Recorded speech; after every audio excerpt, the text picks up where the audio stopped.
Hello, my name is Jan and I'm Secretary of Hospice Hope, a role that I've held for some years now.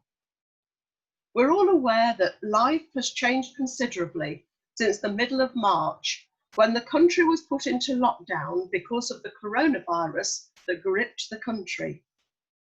As an organisation that supports people who are vulnerable, we had to close down all of our services. That's the Support Cafe at Ashby, at Colville and Whittick, at Ibstock, and at Castle Donington. And also we had to close our daycare centre, Hope House, at Griffey Dam.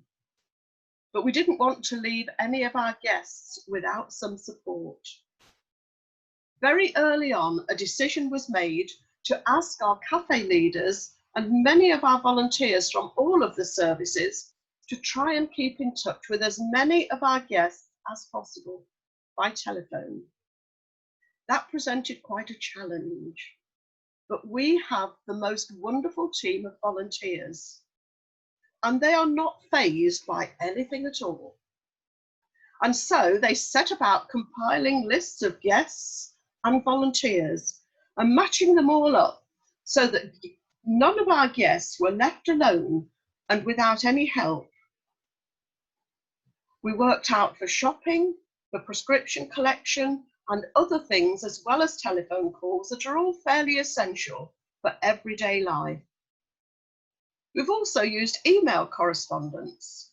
We've also set up recently a goodie bag delivery service to guests with the support of Aldi stores in Ashby and Colville. I would like to say a really big thank you to all of our cafe leaders and volunteers who have taken part in the telephoning of guests, and all those who have emailed, texted, shopped, collected, delivered to all of our guests. Between our amazing volunteers, we have clocked up since the 16th of March 13,744 minutes worth of telephone calls to our guests. What an amazing number of calls have been made. Well done to everybody, and thank you to all of our volunteers, from the guests and from the trustees.